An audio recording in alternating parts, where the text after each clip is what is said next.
Welcome back to Expedient Leadership, where we share practical and easy to apply leadership principle for all levels of leadership.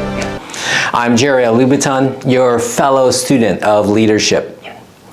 We are in a series of developing discipline. We've covered 2 steps in building discipline, namely, know your purpose or define what matters most, and secondly, start today and show up daily.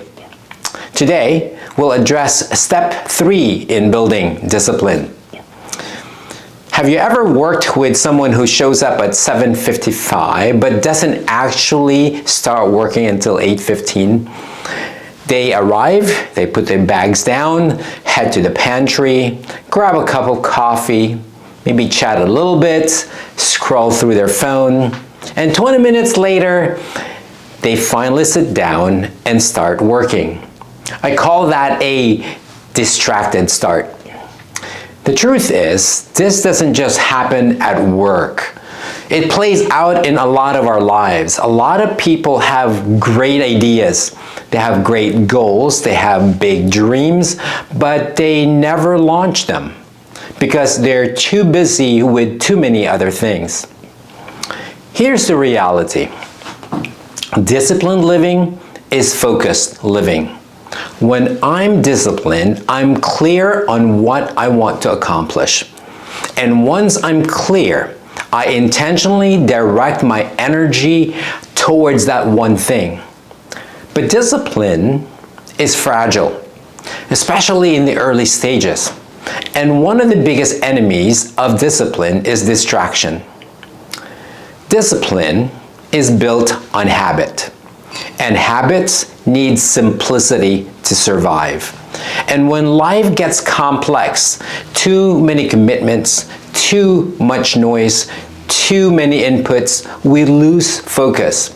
And when focus disappears, discipline breaks down.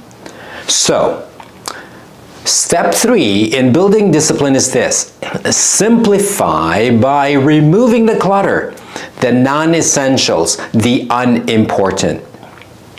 Let me give you a few reasons why simplifying your life matters so much. First, simplifying protects your energy. Too many activities drain your energy before you ever get to what matters most. That's why I train early in the morning before anything else can compete with it. Some things are just too important to leave to chance. Second, simplifying forces focus. When your workspace is cluttered, your mind is cluttered. But when you remove the clutter, the real work stares right back at you, and now there's nowhere to hide. Third, simplifying creates room for growth. When life is full of non-essentials, there's no space to learn, to stretch, or improve. Remove the clutter, and growth has room to happen.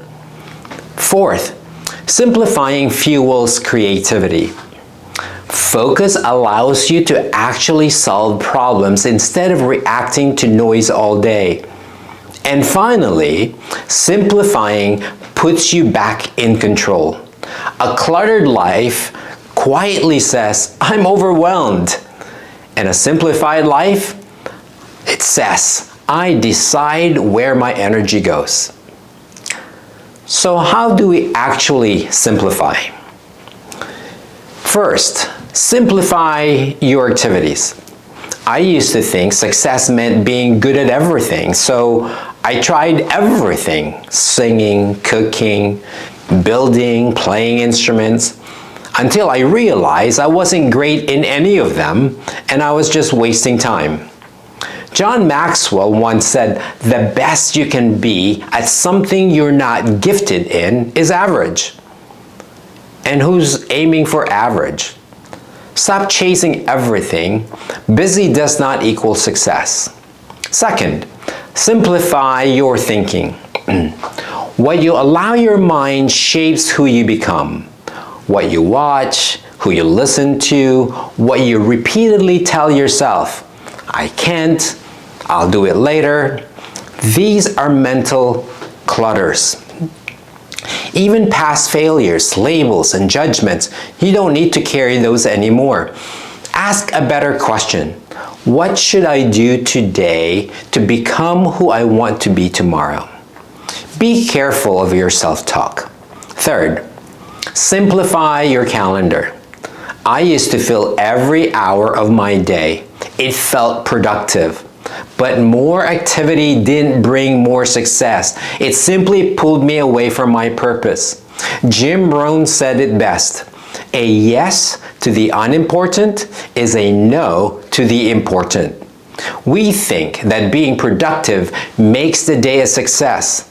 Here's the truth. If today's activities are not preparing us for who we should be tomorrow, then we are just filling up our calendar. What can you remove from your calendar? What can you delegate? What can you postpone later? Fourth, simplify your relationships. Every relationship competes for your time and energy. Prioritize people who fuel your growth and not drain it. Don't ask permission from people who've never done what you're attempting to do. If you do, you're allowing them to sabotage your future. Seek advice from those who have done what you want to accomplish. Fifth, simplify your work and your space. Some people have a complicated way of making a peanut butter and jelly sandwich. At the end of the day, it's still just a PB&J. Keep what works, let go of what doesn't. Clean your desk, clean your home, clean your environment. If you haven't used it in years, you're not likely to use it anytime soon. Discipline is a focused living. So simplify, not just clean up your lives, but to see clearly where your discipline needs to grow. When distractions are removed, discipline becomes easy. When focus increases, progress follows. Start simplifying today, not for the sake of doing less, but to do what matters most. Because clarity always comes before discipline, and discipline always leads to success. Once again, thank you for joining Expedient Leadership, and I look forward to hearing from you. If you've enjoyed any of the content we've shared today, please like the video, leave a comment, and kindly share the link to this video. And if you have not yet subscribed, hit that subscribe button, and we'll see you in the next Expedient Leadership.